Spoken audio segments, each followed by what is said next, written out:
There will be some people still trickling in, but I want to make sure, again, mindful of everyone's time. So I am going to go ahead and start us off. I am recording this session, so if for any reason anyone has to hop off early, just know that this will be available for review in the community. So it will be uploaded after this session.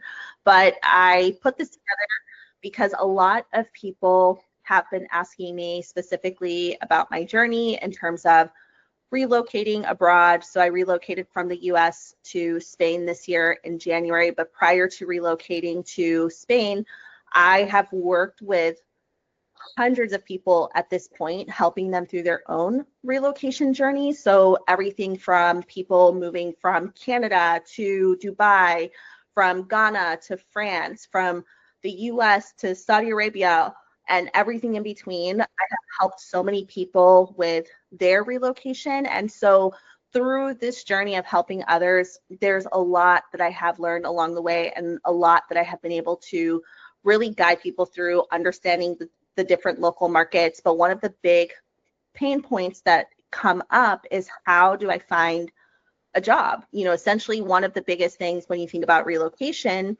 unless you're going to be relocating based on maybe an entrepreneur visa, a digital nomad visa, or an investment visa, or through school, typically, if you're not going through one of those channels, you need to be able to find a job, and a job that is going to sponsor your visa. So one of the big ways that people will do that is through trying to land remote jobs, but remote jobs that will let you work from the place that you're trying to relocate to. And that's exactly what we're going to talk about today. So I'm going to go ahead and just kick us off into the actual training material, and then just open up a dialogue. And feel free, if you have any questions specifically about your specific circumstance, let me know in the chat, and then I will either at the end answer them, or if not, I'll do my best to answer them in the conversation. And then the other thing I want to call out before I dive in is just that if you are not part of the Path Forward community already, I am going to share a link out after this for you to join. It is free to be part of the community, and I do continue to host sessions like this, trainings, office hours, and so I want to make sure that you have access to those materials as well. So with all that being said, I'm going to catch my breath here. I want to kick us off with just a stat here that I found in terms of, I like to quantify, and I think the data helps to tell the story. But one of the data points that I just came across recently was 1 in 5 workers work remotely, and that's at a global scale. And I share that because that goes to show that people are doing it. People are finding roles where they are relocating to a new country, or they have, say, relocated to a new country and then able to find a remote role, or they're working with their existing employer and they're able to get authorization to work remotely from another country. People are doing it every single day. And I share this because sometimes it feels like it's out of reach. And that, for me, I will say on a personal level, was one of the things that I think experienced a lot of, was just like the how. Like, how am I going to get out of the country? How am I going to relocate if I don't have a job? And so that was one of the things where I would see other people talk about it, but then I didn't know how people actually did it. And quite frankly, I thought it was just maybe for certain people and maybe not for someone like me. But I can tell you, through having helped hundreds of people now through this process, I know that it's possible for people. And now, having done it myself and relocated myself, I know that it's possible. So that's what I'm hoping that you'll gain from this, is to really embody and just see that it is possible for you too.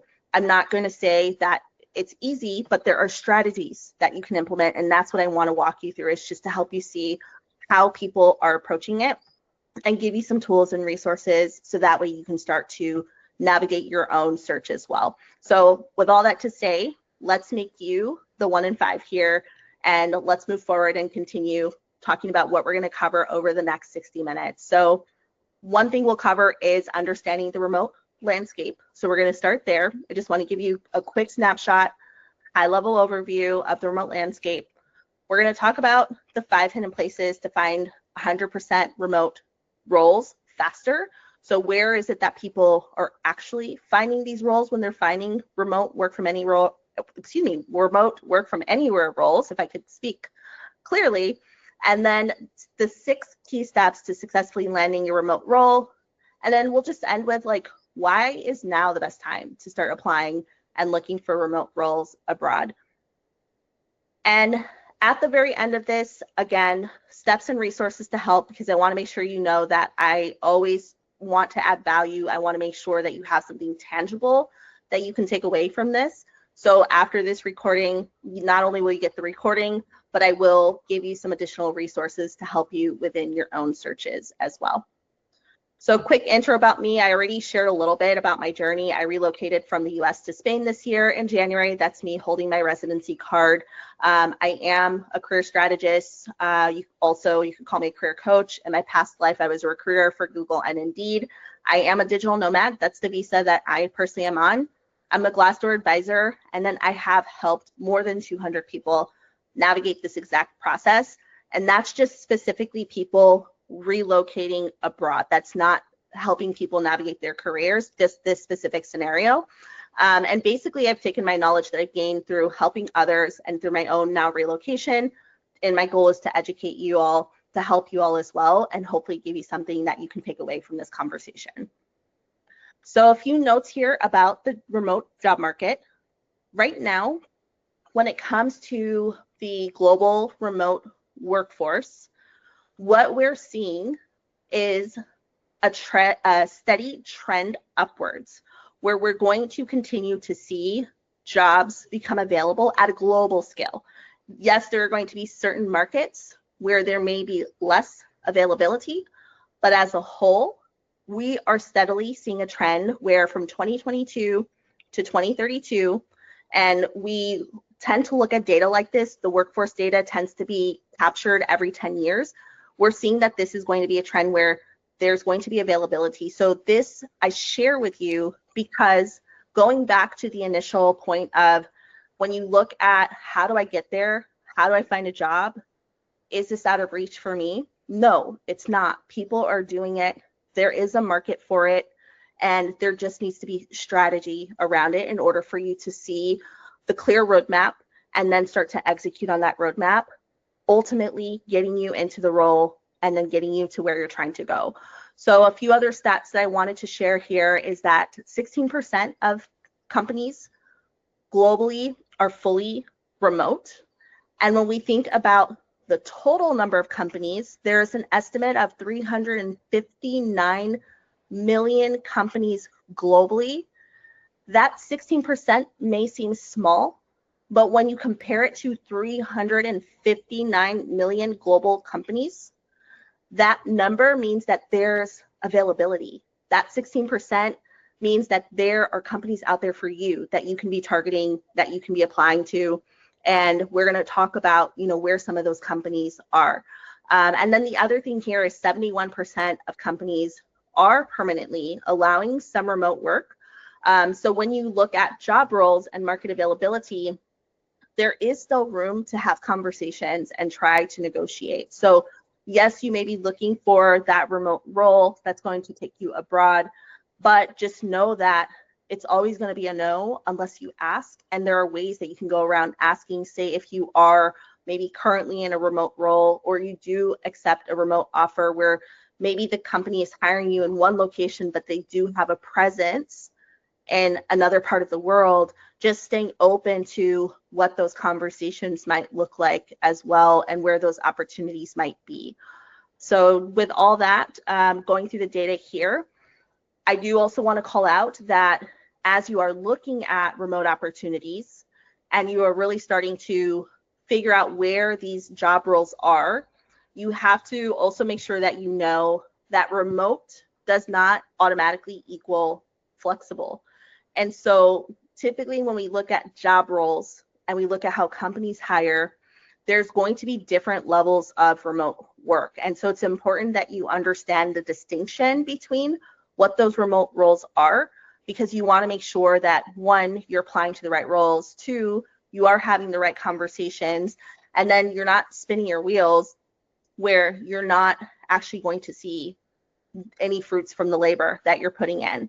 So there typically is going to be remote within the country or state that you're in. There may be remote within a specific time zone, or there is remote from anywhere. And that's where you see those true global remote roles where you can pick up and you can move wherever it is that you want to be, because the company has said, yes, we are not only a remote first company, but we are authorizing our employees to work from anywhere in the world. So when we look at true remote roles, just to kind of give you a visual of what this looks like. So you'll typically see a few different labels, and here are some of the labels that tend to come up when you see these job roles and as you're exploring job descriptions. You want to look for things where they say, of course, location anywhere in the world. This is a fully remote position, open globally, work from anywhere, no location requirement. Those are the types of things that you want to pay attention to. Or if they say something like we're a fully distributed team across 30 plus countries, that's a good sign, meaning that they're open to someone who either is working in a different country or they're willing to let someone work from the country of their choice, as long as maybe within the countries that they operate. So those are the types of phrasing that you want to pay attention to. And just make sure that if you're seeing things like remote US only, or you must be authorized to work in X country, you must reside within X time zone. If they have remote, but the preference for candidates in a specific country, those are going to be the types of flags that I would say red flags, just because realistically, this means that it is going to limit you, or they're going to exclude you from the opportunity if you're not in the area that they're hiring for. So when we think about time and energy and resources, we just want to make sure that we are paying attention to the job descriptions, what they're calling out, and then making sure that we're applying accordingly. And as we continue forward here and look at the actual steps now to finding a remote role, and actually before I do move forward, I want to see, are there any questions before I move forward about the distinction between the types of remote roles and what to be on the lookout for? And if not, that's all good, but I just want to leave space for questions. No? Okay, looks like no questions popped up, so I'll keep going. So as we think about the steps for finding a remote role, I've broken this down into kind of 6 key steps from what I have personally seen and helping people navigate their process to finding and landing remote roles. And it starts from the analysis phase, where you really are looking at where is the demand, and where is the demand meaning based on your experience, your skills, and where it is that you actually are trying to go. What is the demand in the market that you're trying to land in? So if you are trying to, say, relocate to the UK as an example, first thing is looking at what are the types of visas, work visas specifically, do they offer? Some companies will offer just like a traditional work visa, which just means you have to have an actual visa, work authorization in hand from an employer, and then you can get your visa that way. Some have a skilled worker visa where they will prioritize certain skill sets, so that way you have an easier channel and pathway into getting a visa because you have a certain skill set that they're looking for within the country. So the first thing you'll want to do is target your countries, and I would say maybe start with your top 2-3 countries, unless you're really set on like one location, and that's fine too. But it's really going to be understanding what are the potential channels from a work standpoint, work authorization standpoint, what avenues exist for this role, what are they hiring for, and that's where you want to just look. And it could be doing a Google search where you are searching for, I'll just use marketing as the example, digital marketing in France, because I know one of the individuals here is specifically targeting France, so I'll go with France. So we'll say digital marketing roles in France. What is the market for digital marketing roles in France and start seeing what is going to pop up and pay attention to what is coming up on LinkedIn or Indeed, looking at the country job boards. So countries will have their own specific dedicated job boards, and that will at least give you a signal as to what is the demand. And once you understand what is the demand, then you can start to see, well, maybe my specific role that I have been in is not necessarily in demand, but there is something from a role standpoint or skill set standpoint that I can use that's adjacent that I can apply to, or I see where I have transferable skills based on a need that they have. So I'm just going to keep that in mind, because that way I know that those could be some roles that I'm looking for. So it's really just paying attention to that initial analysis and just writing out what it is that you're finding. And then from there, once you have the analysis, then you can start to create a strategy, because you're going to need a strategy, because it's going to have to be that you have a multi-channel approach to your search. And then once you create that strategy, and we'll talk a little bit more about what that might look like a little bit down the line, but once you identify the strategy, then it goes into identifying fully remote roles. And we'll look at what some of those sources are here in a few moments. But you also have to, while you're looking at fully remote roles, part of what you need to pay attention to is making sure that you're crafting a strong resume, or in some regions they call it a CV, which is very similar actually to a resume, but just again looking at based on the country that you're targeting. So we'll go back to France, for example. Well, in France, if they specifically look for CVs that have photos on them, and that's popular in that country, and then there's a certain way that they tend to organize the information on the CV, you want to try and adapt your writing style to the local market. Because if you're going to be applying to companies that may be, say, smaller companies, or maybe if you're looking at remote roles and their home base, say, is in France, because we're using France as our example, you want to try and adapt to the local standards, so that way, you know, they can see that you do understand the requirements for that country. And I will say, when it comes to resume writing versus CV writing, that there does tend to be a lot of overlap in how it's written, but you just want to make sure that you are conducting a Google search, maybe looking at a few like Reddit threads, or maybe you go to a few like relocation sites, for example, because typically they'll talk about like job searching, and see what comes up in terms of how the local CV is written for the country that you're targeting. And then the other thing is going to be your LinkedIn profile, because your LinkedIn profile, while certain industries use it more, as a whole, when it comes to job searching, LinkedIn is one of the primary channels when we think about how do we network more on a virtual level. How can we make ourselves visible when we're not actually there? So having a really optimized LinkedIn profile based on where you're going next is something that I would highly recommend. And knowing that 1 billion people are on LinkedIn, so the people are there, like you will find them. And the best example that I can give you for this is the person that I was referencing that found the job in France, from Ghana.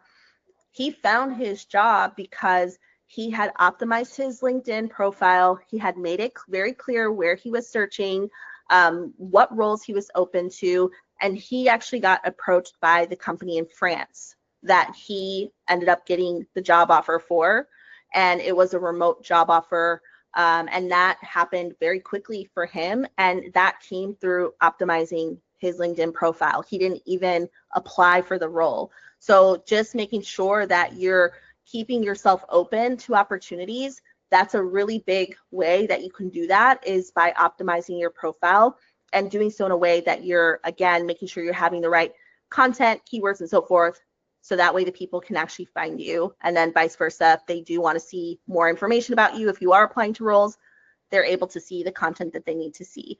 Then from there, going into application mode. So we want to really make sure that we're effectively applying to roles. So that's going to be the resume, the LinkedIn, identifying your search strategy, getting that clarity on where should I be spending my time and energy. And then also going to be looking at the right job boards to be on, the right networking channels to be part of. And so again, we'll get into that a few more minutes here, but that's part of that strategy as well. And then the last one is going to be the networking component. So yes, when we think about job applications, one avenue is going to be submitting applications online.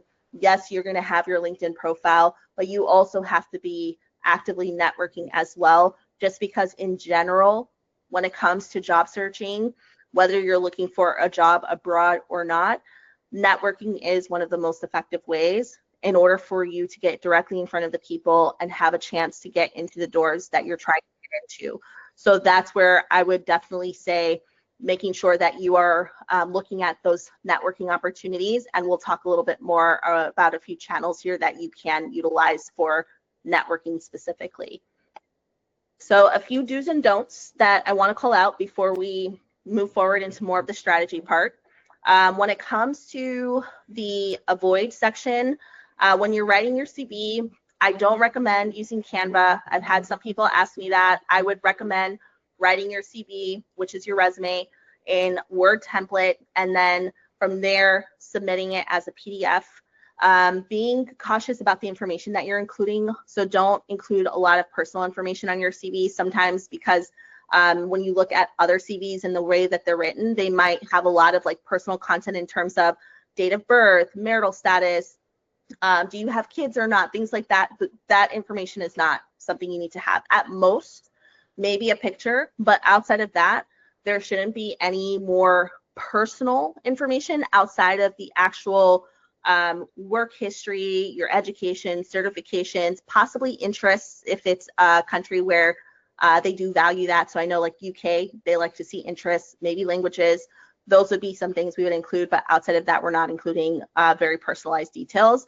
And then in terms of outreach, like if you're saying I'm interested on a response to a job post, like if you're saying I'm interested in a job, like just saying that is probably not going to get you anywhere. So you want to make sure that your messaging is intentional, and you're not just saying, hey, I'm interested in this job. Like you're interested, reach out, tell them why, who are you, what skills do you have, what experience do you have that ties to the role that they're looking for. So there's some messaging that we can work on there, and always happy to give advice on that as well.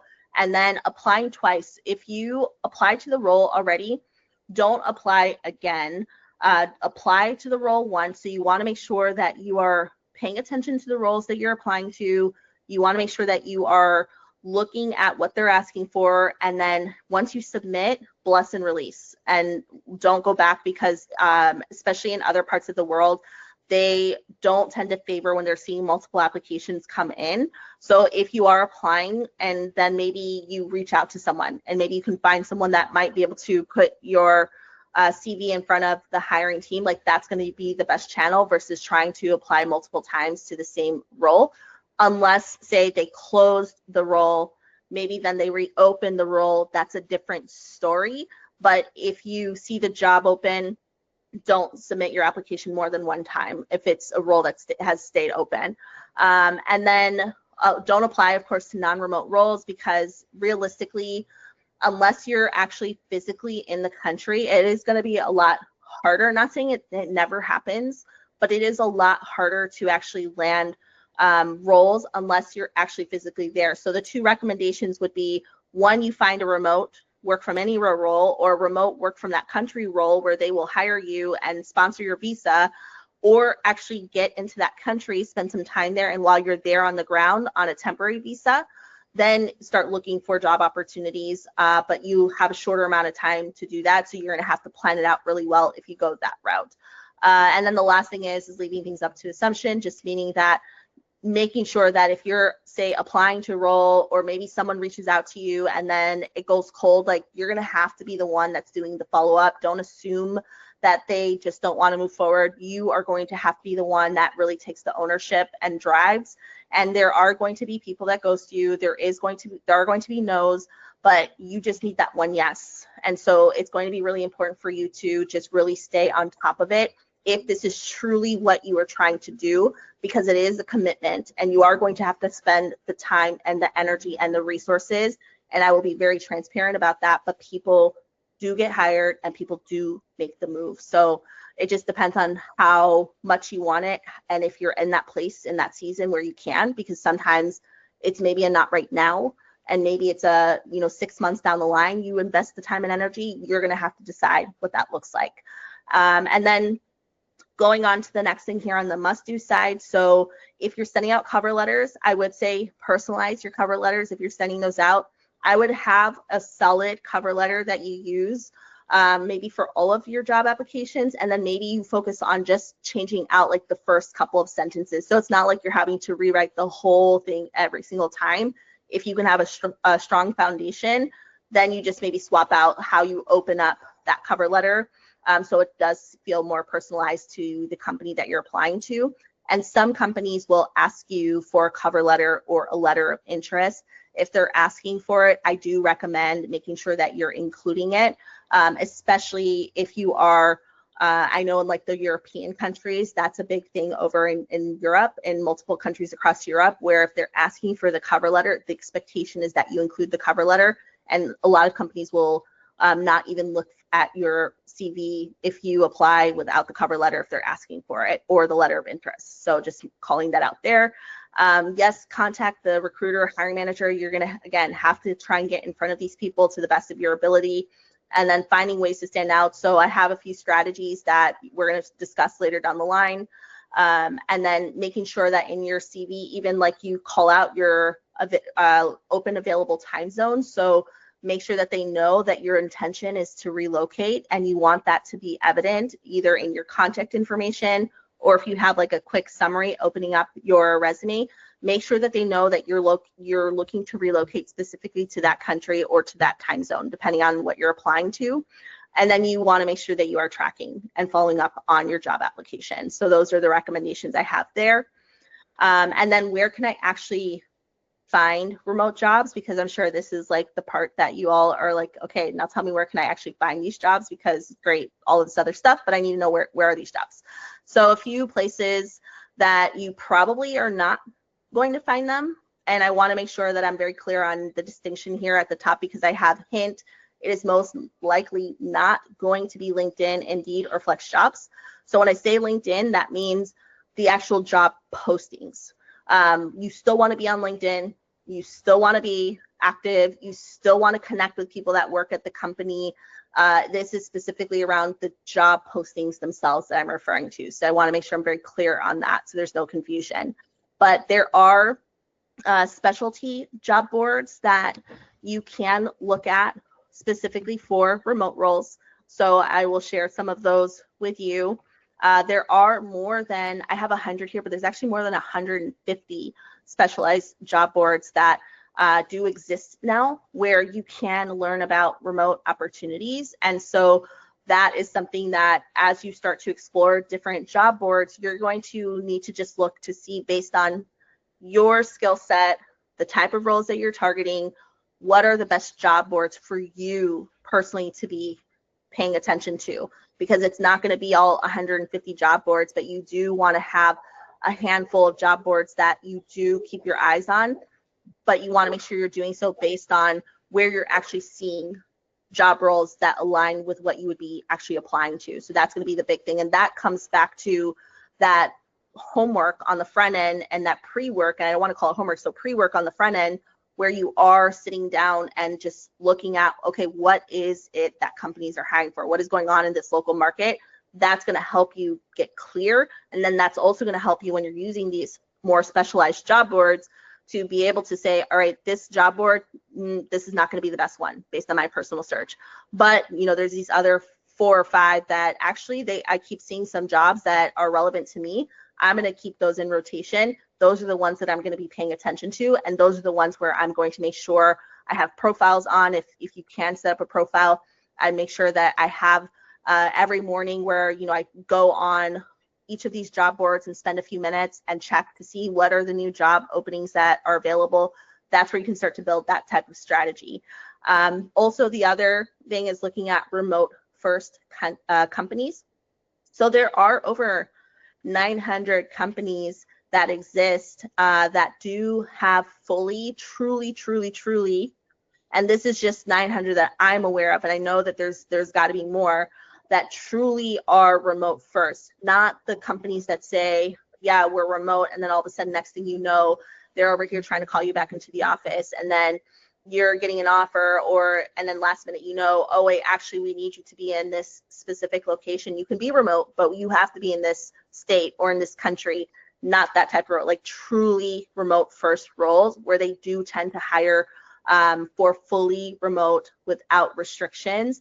Those companies do exist. Then there is the Google Advanced Search. So that is where more of the Boolean type search comes in.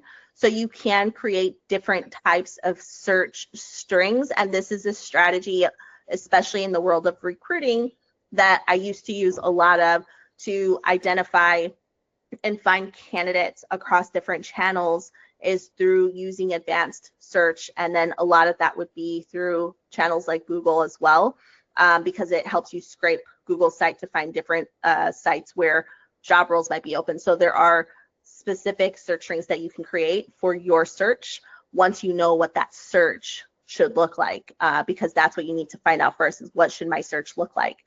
Then the multi-channel networking. So when I say multi-channel networking, there's going to be a few different ways that we look at this. It's going to be looking at sites like Meetup or Eventbrite.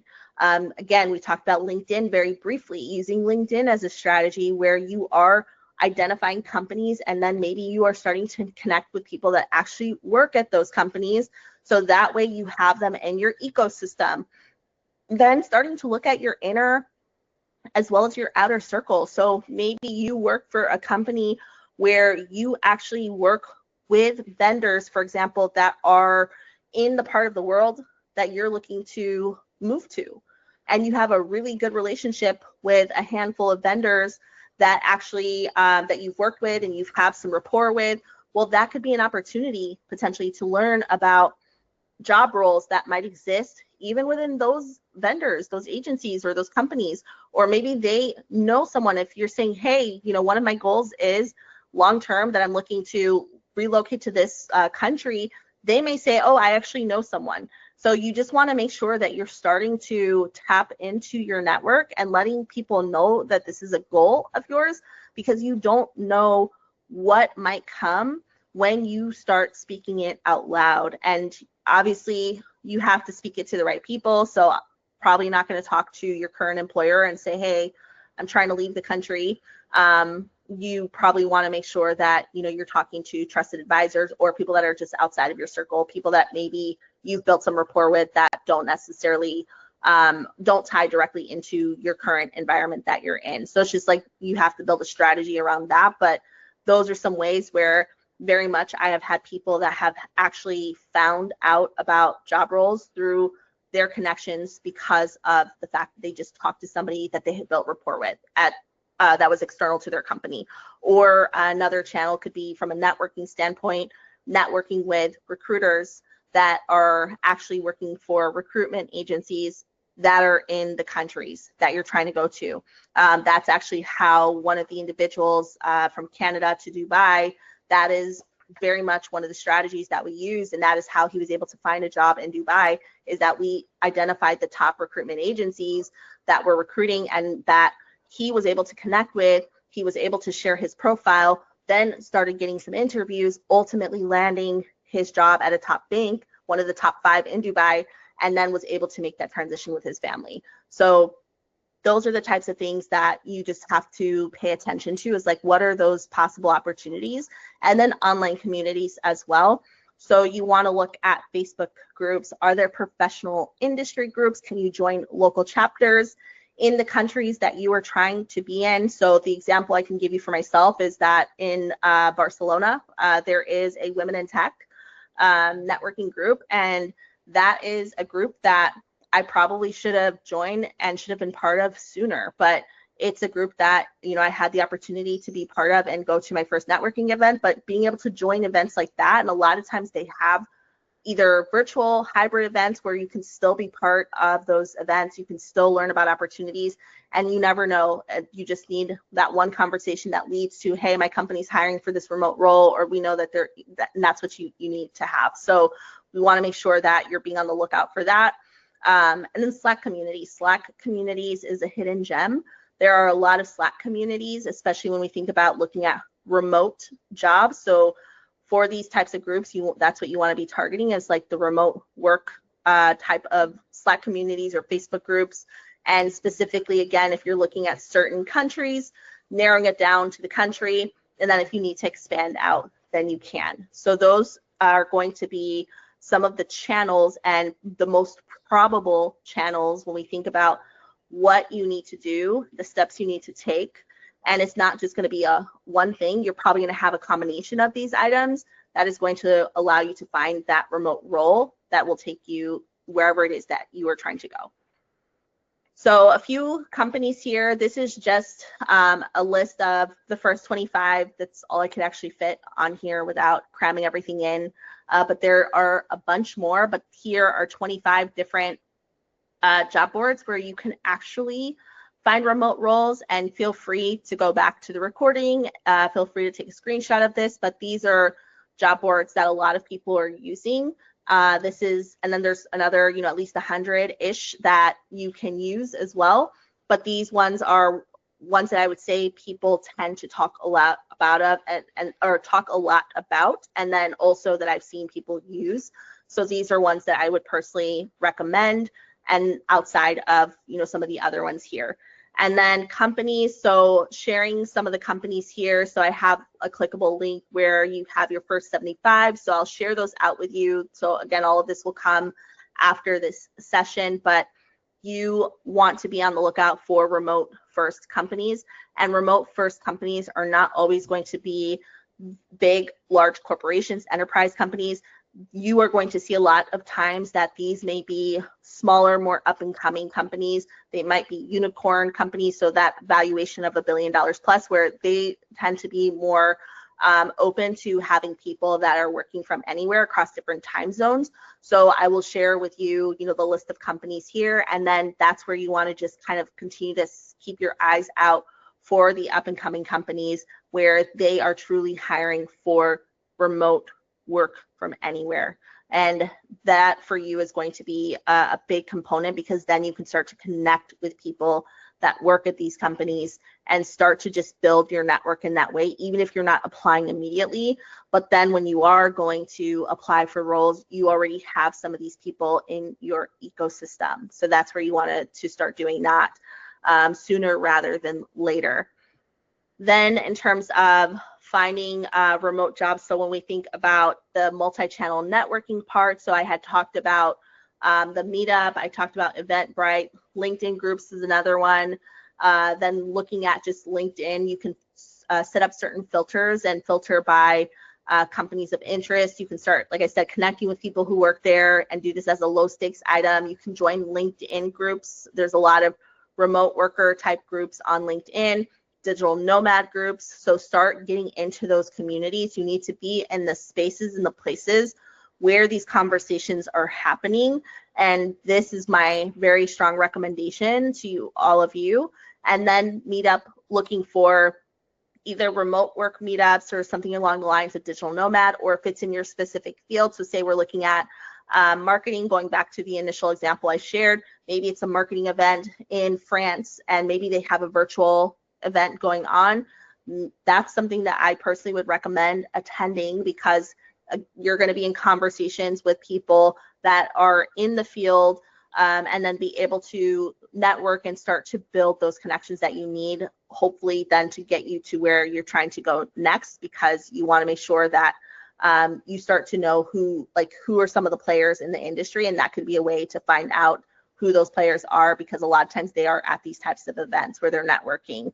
And then outside of that, when it comes to actually maximizing results, so when you're reaching out on LinkedIn, you want to do low stake outreach. So just build connections. When you're going into, say, LinkedIn groups, you do want to post an intro after you join. You do want to try and comment something weekly. You just want to make sure that they know that you're there, that you're active, or bi-weekly, whatever cadence works for you. But as long as you're posting a couple times a month, just making sure that you're making yourself known and visible, and then share value. So whether it be like tools that you're aware of, or you found an interesting article, questions that you have, insights from just something that maybe you're learning in the field, those could be really great ways to start building some rapport there. And then when it comes to the events, I would definitely say, if you're able to, of course, depending on where you're trying to relocate to, there may be more or less availability. So this is going to be market dependent, but trying to attend, if you can attend one event, per month right now, as you start looking at opportunities, especially if you're planning this out, that is going to be something where you are going to start getting yourself into those rooms that you need to be in. So I would encourage you just to start figuring out a cadence that works with your schedule, but start doing it, because the sooner you start doing it, the more likelihood and chance of opportunities that you're going to become aware of and privy to. And then in terms of like the Eventbrite stuff, typically they have a roster with those types of events. So I would definitely recommend connecting with people.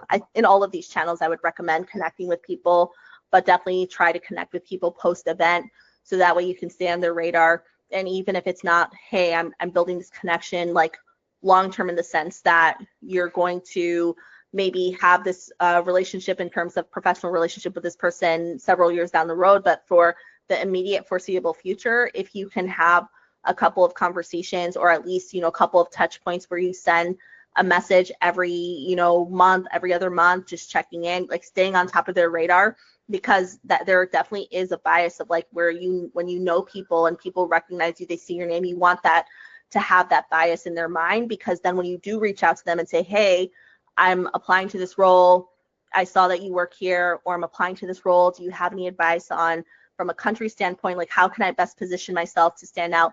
Those are the types of conversations you want to have, and you're going to have a higher chance of getting a response back. And then going into the online communities, so just a few examples of the types of communities you could potentially explore. So looking at like Slack groups, so remote workers, online geniuses, women in tech, then Facebook groups, remote work, jobs for digital nomads, digital nomad girls, remote like me. So these are types of groups that you should be looking for and searching for to be part of. And then you can, again, even narrow it down to specific countries that you are targeting, if you know exactly where it is that you're trying to go. And then there are some digital nomad specific communities, so you can keep your eyes open for that. And so when we think about looking at job opportunities, also thinking about looking at the kind of checklist, and we'll run through here that I have, how you can start to plan this out. When you think about the market demand and going through the checklist of how do I start really approaching this now that I have like these multiple channels, where do I even start? One is going back and reinforcing is that market demand, knowing what you should be targeting, the title, the function, but also is your work preference. So are you going to be specifically targeting a full-time role? Are you open to freelance opportunities? Are you open to contract roles?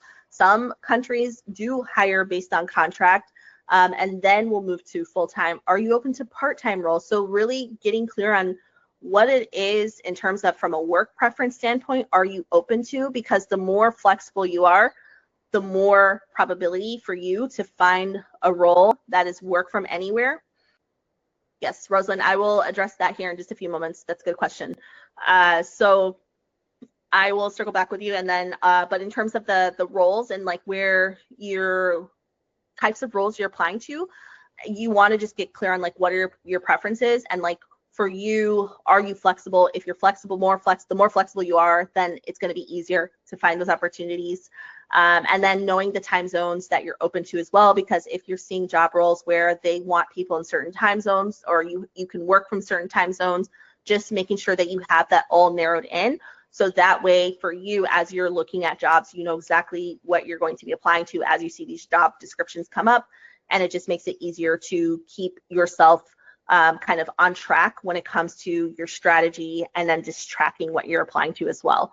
And then knowing the companies like I talked about, so being able to identify companies that you are going to keep on your radar, making sure that you are following those companies, because you want to have a few different strategies where it's like, yes, you are targeting the companies, you're following these companies, but you're also using these job boards, you're also joining some of these communities. And so you want to make sure that you know where you're spending your time, and based on where you're seeing the actual demand for the jobs that you need to be applying to. And then your marketing documents. So we already talked about your resume and your LinkedIn profile, but just a few things on those specific documents. You want to make sure that you're adding remote or global. So like if you have been working remote, make sure that you're calling out that you have been working remote.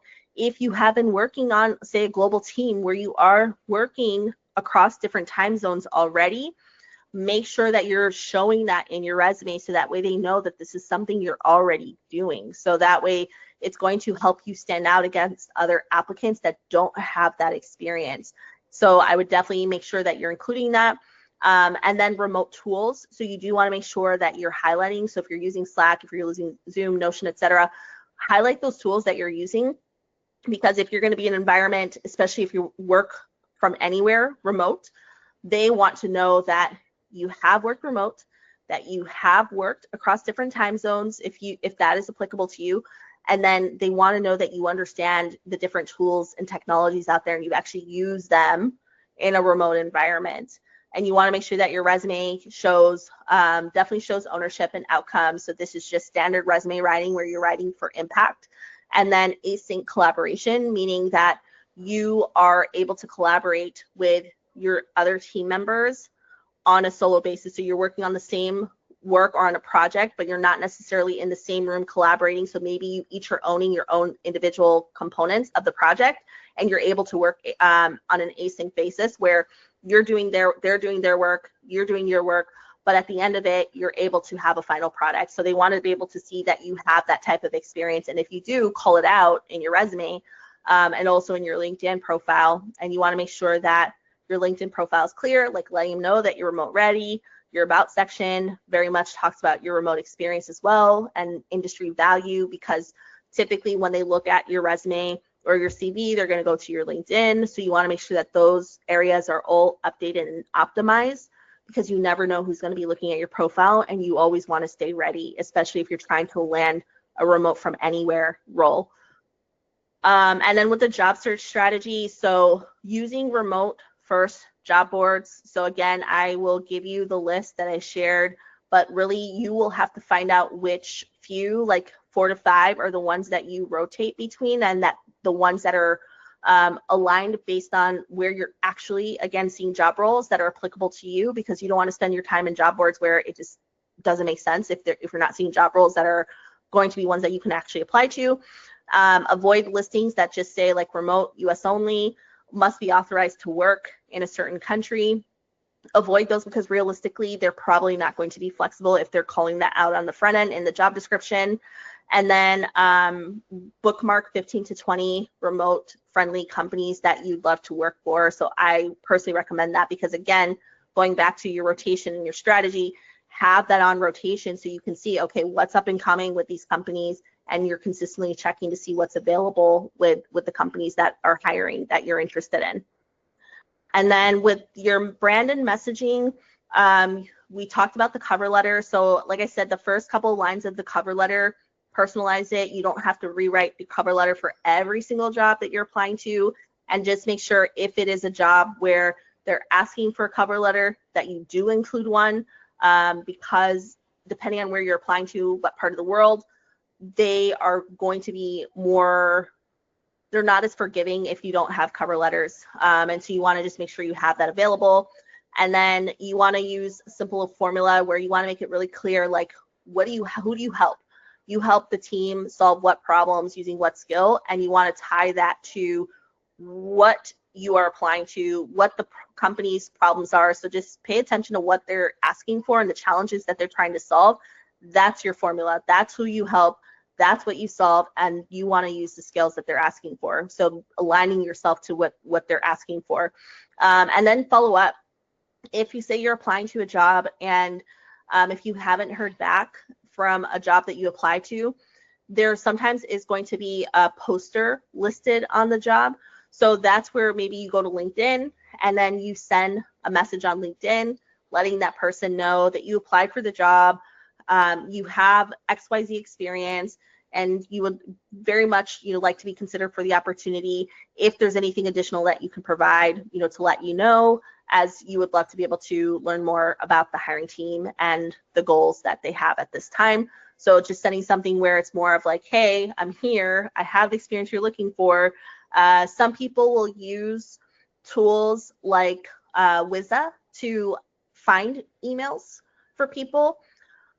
I will say that you're going to have to kind of decide from a strategy standpoint. I would say maybe that doesn't be like the first strategy that you use. I would typically leverage LinkedIn first. And then if you want to kick it up a notch and maybe go to email, then you can. And people do it, especially if, say, you do have your personal pitch ready where maybe you have your why me file. So a why me file, just giving more information about who you are, what you do, and introducing yourself to them. That could be a good way to send an email versus just a cold outreach email with just saying, hey, I applied for this role. So you just want to be intentional if you are going to send an email.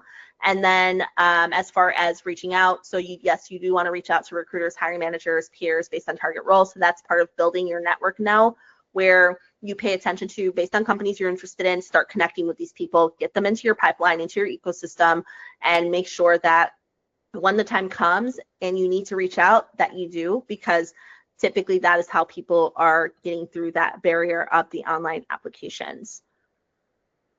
And then tracking and improve. So tracking and improve is just being able to track your job search, because it is going to be a situation where very, very honestly, like, it's not a one size fits all, and that's the reality of it. And so you do have to be able to track and see what's working, what's not working. If you're not getting a response, making sure you're following up. You have to be the one that is going to be very proactive right now, because otherwise they're not going to be the ones reaching out to you, maybe in some instances, but for the most part, it's going to have to be you, the one following up. And so you want to make sure that you're organized, because otherwise it can be overwhelming. And that part of the process is tough, but if you can streamline your workflow, it is going to make it easier for you when you think about the steps that you're taking in the application process. And then the final notes, and then I'll answer Rosalind's questions here, is that I just want to remind you, I know that I gave you a lot of information, but I do very much want to say that there are people who are doing this, and you can do it. And that's the encouragement I want to leave you with, is that I have seen people do this so many times. And again, I'm not going to pretend that it's easy, but if it's something that you truly, truly want, you will find a way, you will make it happen. And if you're using some of these strategies, this is going to help you start to land interviews and ultimately get you the offer that's going to take you to your next journey here. And so with all that being said, muchas gracias. Thank you for joining. And I'm going to answer Rosalind's questions here. So we have, how do we join the online communities, especially with Slack? So with Slack, you can go to Slack's website is one way. And then there is a search function for Slack where you can search for different communities there. You can also type in Google. This is probably going to be the easier way, where if you're, say, looking for, I'll just say digital nomads Slack channels, then you'll see some Slack channels come up, and that channels that you can join, because sometimes companies, or not companies, but groups, communities, what they'll do is they may have their own dedicated website, and they'll embed those Slack channels into their website. So I would personally, Rosalind, recommend to you going the route of Google search, type in, a couple keywords, and then Slack channels, and then you'll see what comes up, and you can start to join a few of those Slack channels and just see. Some of them are going to be stale, and when I say stale, that just means there's maybe not a lot of activity going on. So once you get in there, you'll be able to quickly see, like, if there's activity, like if it's worth you staying connected in that Slack channel. And if it's not, then you just go, into another one. So you might have to check out a few Slack channels, but there are some communities out there that are going to be really strong. And when I say strong, like there's a lot of activity. And so that's what you want to be on the lookout for. Are there conversations going on? And then for you, then it becomes, okay, where do I plug myself in? And so you just look for those opportunities there. And then when it comes to pay, so also, do we have to pay to use these websites to find a remote job? So some of them you do and some you don't.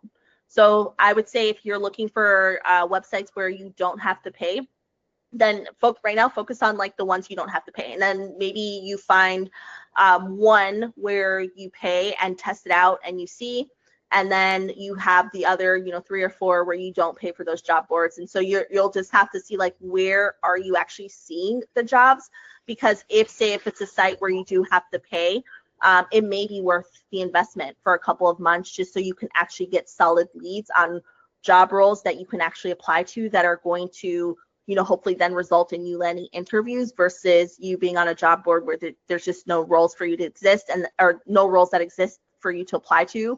And then you get frustrated because the roles just aren't there. So that would be my personal recommendation, but it's a mix. There's a combination of ones that are paid and then also unpaid as well. And I would recommend checking out both, but the paid ones doing so strategically, like you'll be able to tell like if there's roles aligned to your field, and be able to identify that very quickly.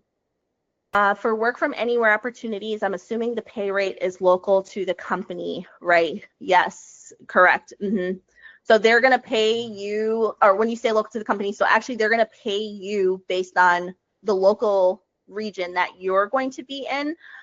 If, say, they have a presence there, they will pay you based on the local region that you're in. Otherwise, it may be based on the actual company, because if they have the authorization from, and it all boils down to like legal compliance and taxes, if they have the true authorization for onboarding any people that are work from anywhere. And sometimes the way they do that is they might have you actually work on more of a contract model. So if you're seeing companies that are saying, hey, we're going to put you on a 1099, for example, they're trying to work around the system. So you're just going to have to pay attention to, is it a true like full-time role that I'm getting hired on for, or are they kind of trying to like work around the system? And that's one way that a lot of companies will do that. Any other questions or any, I'm curious, where is everyone trying to relocate to, if anyone's willing to share?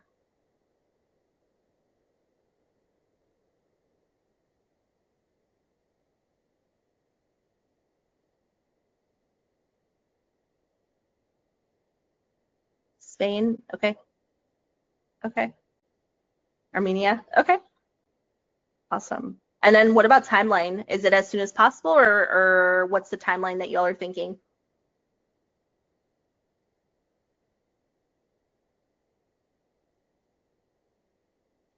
Within a year? I think that's a solid timeline. And especially if you start now really leaning into some of these strategies, I'm confident that you'll get there. Yes, Luciana, yeah, yep, I remember.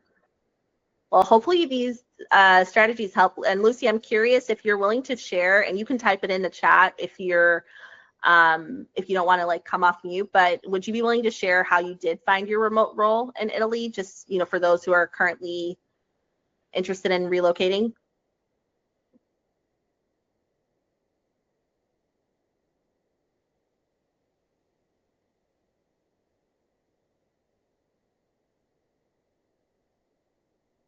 Okay, so Lucy used Glassdoor a lot.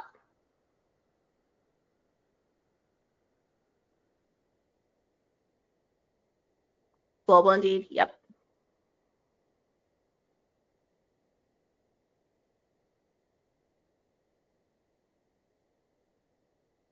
And were there any key points in terms of, when you say a lot, were you on those job boards every day?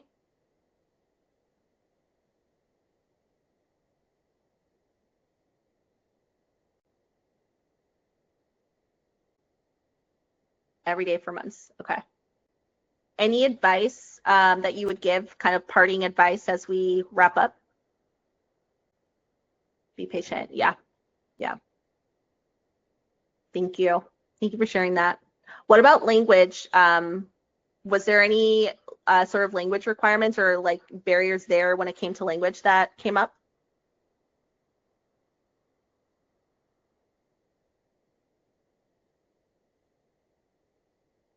Lots of requirements for language. Is the company that you currently work for, are they based in Italy or are they based in another part of the world?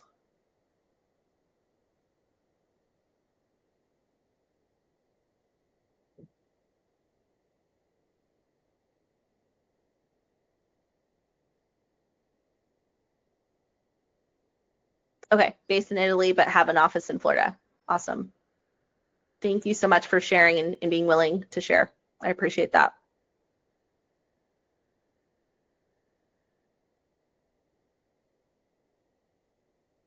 All right.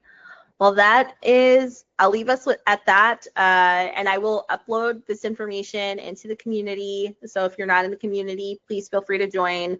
It is free to be part of the community and join, and this will be in there with some of the resources that I shared in terms of job boards, and then also with the companies as well, and then some of the checklist items that could be helpful as you start to plan for your own personal search. And then, as Lucy said, the patience is going to be one of those big things, is giving yourself grace and space, but also recognizing like you have to be consistent, and it will happen. It will happen. I'm very confident if it's really what you want, it will happen. So I hope that this was helpful to all of you, and I am cheering you all on, and just let me know if I can be of support in any way. Bye.